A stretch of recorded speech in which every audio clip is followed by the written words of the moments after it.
आज आपका भाई आप भाइयों के लिए स्पेसिफिकली बहुत ही ताबड़तोड़ ऑफर एक लेके आया है और बहुत ही ताबड़तोड़ कंट्री के लिए दोस्तों। जो भाइयों का बजट बहुत कम है, बहुत ही कम एडवांस के साथ में ये कंट्री का पूरा सर्विस का पूरा पैकेज आपको जो मैं रेंडर करूंगा और कंट्री का नाम भी डिस्कस करेंगे। उससे पहले दोस्तों मैं आपको बताऊंगा किस किस वैकेंसी के अंदर यहाँ पर जो है लोगों की रिक्वायरमेंट है, मेल्स की रिक्वायरमेंट है, फीमेल्स की रिक्वायरमेंट है, किस तरह से अप्लाई आप कर सकते हो हमारे साथ में। दोस्तों वीडियो को लाइक करके सब्सक्राइब करना, बेल आइकन जरूर दबाना, शेयर करना किसी मेरे भाई के साथ में जो अप्लाई करना चाहता हो। जेन्युइन काम क्या होता है आपको मेरे चैनल पे पता लगेगा। खुला चैलेंज करता हूँ किसी भाई को, अगर मेरे साथ में कोई भी अगर शिकायत हो, कुछ भी हो, भाई आ जाए मेरे साथ में कॉल पे। कोई प्रूफ देखने हो भाई, दुनिया भर के आपको दिखाऊंगा। वेबिनार किया था, खुला चैलेंज किया था वेबिनार के अंदर, भाई लोग आए थे, दिखाया था। ट्रस्ट इश्यूज बहुतों के दूर हुए, पता नहीं कितने लोग हमारे साथ जुड़ चुके हैं, अनगिनत। अभी आज की डेट के हिसाब से मुझे गिनती भी नहीं है भाई, है ना, ये हिसाब लगा लो। लेकिन मेरी टीम हर चीज़ का रिकॉर्ड रखती है, जस्ट एक कहने वाली बात है, ठीक है। कोई भी वीज़ा सर्विसेज के लिए आप मेरे साथ में कॉल अगर बनाना चाहते हो तो आप यहाँ पे क्लिक करके जो है मेरे साथ में एक कॉल बना सकते हैं, जिसके अंदर मैं आपको प्रॉपर तरीके से गाइड करूँगा कि आपकी प्रोफाइल के हिसाब से क्या बढ़िया चीज़ बैठेगी फिट, और उसके हिसाब से आपको आगे बढ़ना चाहिए दोस्तों मेरी कंपनी के साथ में। इसके अलावा दोस्तों आप यहाँ पे क्लिक करके मेरे फेसबुक के वेरीफाइड प्रोफाइल को आप फॉलो कर सकते हैं, जहां पर मैं निरंतर काफ़ी अच्छे अपडेट आपके लिए काम के अपडेट डालता रहता हूं दोस्तों। बहुत सारे मेरे भाइयों की यूरोप आने की ना तमन्ना जो है बीच में रह ही जाती है। पता है क्यों रह जाती है? एक तो ना मैंने देखा है इंडिया की मार्केट बड़ी ख़राब हो चुकी है।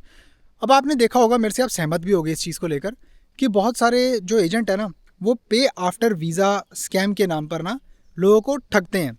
20-30 हज़ार रुपये, 50 हज़ार रुपये पहले लेकर बाद में बंदे का कुछ हो या ना हो उन्हें कोई फ़र्क नहीं पड़ता उस चीज़ से, क्योंकि उन्होंने सिर्फ और सिर्फ वो पैसे और साथ में कुछ मेडिकल की फ़ीस लेकर अपना जो है एक धंधा बना रखा है।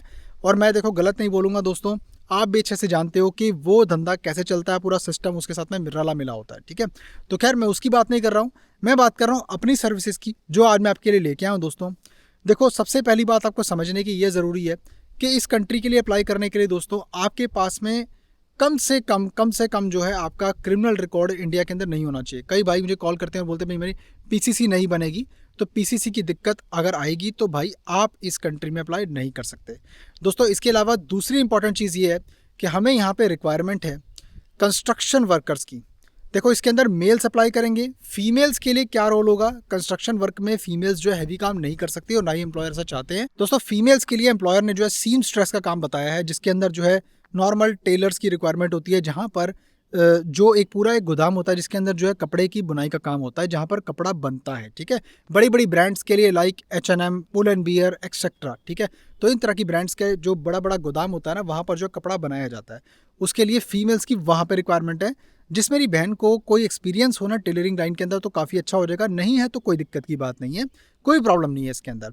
दूसरी बात, कंस्ट्रक्शन वर्कर्स, जो मेरे भाई जिनके पास में एक्सपीरियंस है या जिनके पास में एक्सपीरियंस नहीं है वो अप्लाई ज़रूर कर सकते हैं, लेकिन एक दफ़ा मेरे साथ में कंसल्ट करके आप बात कर लेना दोस्तों। कंट्री का नाम है बेलारूस। बेलारूस दोस्तों बहुत ही फैंटास्टिक, बहुत ही फाड़ू कंट्री है इस लिहाज से, अगर देखा जाए कि आपने वहाँ जाने के बाद में अगर अपना शेंगन कंट्री का ऑप्शन आगे बनाना हो, फॉर एन एग्जाम्पल पोलैंड। दोस्तों मैं आपको पहले भी बता चुका हूँ, जो भाई एक बार अगर ये सोचते हैं कि भाई हम वहाँ पे जाकर ऐसे मूव हो जाएंगे शेंगन कंट्री में, तो ऐसे नहीं होगा। मैं आपको पहले भी बता चुका हूँ। देखो अगर आपको शेंगन कंट्री में ही अप्लाई करना है तो आप इंडिया से ही अप्लाई करो। ये उन भाइयों के लिए ऑप्शन है जो भाई अप्लाई कर करके थक चुके हैं और शेंगन में वीज़ा नहीं लग रहा है। क्योंकि दोस्तों एक बात समझनी बहुत ज़रूरी है कि शेंगन कंट्री आपको वीज़ा तभी देगी जब आपके पास कुछ स्किल सेट होगा, अगर नहीं है तो आपकी प्रोफाइल पे काम करना पड़ेगा। लेकिन वो भी एक अनप्रिडिक्टेबल रेशियो होता है वीज़े का। ऐसा कोई भी नहीं कह सकता है कि भाई 1000% मैं आपको भेज दूंगा, है ना। लेकिन मैं आपको एक चीज़ का आश्वासन ज़रूर देता हूँ कि हमारी कंपनी आपको बिल्कुल सही तरीके से गाइड करेगी। थोड़ा सा दोस्तों आपको मैं बेलारूस का वर्क वीज़े का प्रोसेस समझा देता हूँ। बेलारूस के अंदर वर्क वीज़ा आपको जो मिलता है वो पासपोर्ट के ऊपर स्टैंप होता है, वो होता है सी टाइप वीज़ा। आप सोचेंगे सी टाइप वीज़ा तो भाई टूरिस्ट होता है। भाई टूरिस्ट वीज़ा ऐसा जो कुछ नहीं होता है। क्या होता है कि अगर आपको जब इन्विटेशन मिलता है ना, तो बेलारूस की एम्बेसी जो होती है वो आपको तकरीबन एक सी टाइप वीज़ा देती है, जो अब वहाँ जाके अपना जो है आपका 1 साल का एक्सटेंशन मिलता है, यानी कि 1 साल का आपको जो स्टे मिलता है, ठीक है। उनका सिस्टम ही ऐसा है ना। ऐसा नहीं होता कि उनके पास में कोई डी टाइप वीज़ा है या फिर आपको डायरेक्टली जो है टेम्परेरी रेजिडेंस कार्ड इस तरह से मिल जाएगा जैसे कि शेंगन कंट्री के अंदर होता है, ठीक है। तो ये बात समझनी है और घबराने की बिल्कुल ज़रूरत नहीं दोस्तों, बिल्कुल सेफ एंड साउंड प्रोसेस है। पहले भी बहुत बंदे भेजे हैं, ठीक है। आपका भी काम करवाएंगे तो बढ़िया तरीके से आपका काम हो जाएगा। और ऑलरेडी आपको बता चुका हूँ, जो भाई शेंगन कंट्री में अप्लाई कर करके थक चुके हैं ना, स्पेसिफिकली उनके लिए ये ऑप्शन है। वहाँ पर जाने के बाद में अगर आपको ऐसा फील होता है कि भाई मुझे अब यहाँ से शेंगेन अप्लाई करना चाहिए, रिक्वायरमेंट आपकी वही रहेगी जो आपने इंडिया से सोचा था कि भाई इंडिया से हमारा जो है काम हो जाए। लेकिन एक बात आपको ध्यान रखनी पड़ेगी कि वहाँ की प्रोफाइल के हिसाब से आपको वर्क वीज़ा लेने के लिए दोस्तों एक बार मेरे से कंसल्टिंग लेके ढंग से एक बार बात करनी पड़ेगी। मैं आपको रियल टाइम बेसिस पे बताऊंगा कि आपकी क्या सिचुएशन बनती है। बहुत सारे भाइयों का मैंने बेलारूस से और सर्बिया से अप्लाई किया था, पोलैंड का वर्क वीज़ा उनको 1 शॉट में ही मिल गया। ज़्यादा बड़ी बात नहीं करूँगा, जिस भाई ने प्रूफ देखने हो खुला चैलेंज करता हूँ, मेरे साथ में कॉल बना के मेरे साथ प्रूफ देख सकता है, ठीक है। या फिर मेरे यूट्यूब चैनल के ऊपर मैंने 1-2 रिव्यू डाल रखे हैं, क्योंकि अब मैं ज़्यादा नहीं डालता दोस्तों। आपको पता है कि यूट्यूब की वायलेशन हो जाती है पॉलिसीज़ की, कि काफ़ी ज़्यादा अगर प्रूफ वगैरह दिखाओ तो फ़ायदा नहीं है कुछ भी। तो वो एक अडल्ट्रेटेड कंटेंट के अंदर आ जाता है, जिसके अंदर आप कंटेंट को मैनिपुलेट कर रहे हो, यानी कि आप कुछ ऐसा दिखा रहे हो कि वो ऐसा कंसेंट के ऊपर होता है, ठीक है। तो आप चेक कर लेना एक बारी, मैं जो बोल रहा हूँ गलत नहीं बोल रहा। इसकी वजह से ही मेरा इंस्टाग्राम का जो अकाउंट है ना, मेटा की पॉलिसीज़ वैलिड होने की वजह से जो है उड़ गया। इसीलिए मैं अपने फेसबुक पेज पे भी वो सब रिस्क नहीं लेता। जिस भाई ने देखना हो ना तो प्राइवेट कॉल पे आए, ठीक है। मैं बोल रहा हूँ, मैं कोई मजाक नहीं कर रहा दोस्तों। हम जैसा बोलते हैं वैसा करके देते हैं। हमारी कंपनी आपको जो सर्विस आपको रेंडर करेगी ना, वो सर्विस की वाकई क्वालिटी होती है, ठीक है। वही चीज़ है कि मार्केट के अंदर आपको जो है धोखाधड़ी के नाम पर लूटा जा रहा है, लेकिन उसके बाद आप डर जाते हो इतने कि आप सोचते हो कि भाई इन्वेस्टमेंट इस पर करें या ना करें। भाई देखो, ये आपका अपना विचार है ना।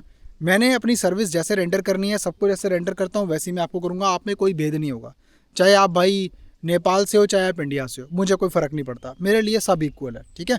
बाकी इसमें अप्लाई करो दोस्तों, बहुत ही बढ़िया फैंटास्टिक अपॉर्चुनिटी आपके लिए लेके आ चुका हूँ। और मैं आपको बाद में इसके बारे में बताऊंगा, इसके फ़ायदे भी क्या है बेलारूस में मूव होने के बाद में, और वहाँ से आप कैसे शेंगेन कंट्री के लिए अप्लाई कर सकते हो, ठीक है। बाकी वीडियो को लाइक करके सब्सक्राइब करना है, बेल आइकन जरूर दबाना, शेयर करना किसी मेरे दोस्त साथ में। दोस्तों मेंबर बनने के मेरे साथ में बहुत फ़ायदे हैं। अगर आप मेंबरशिप ज्वाइन करते हो तो उसका आपको काफ़ी ज़्यादा फ़ायदा मिलेगा। आने वाले टाइम में उसके बारे में डिस्कस करेंगे दोस्तों, ठीक है। मैं मिलता हूँ फिर किसी और शानदार कॉन्टेंट में, तब तक के लिए नमस्कार।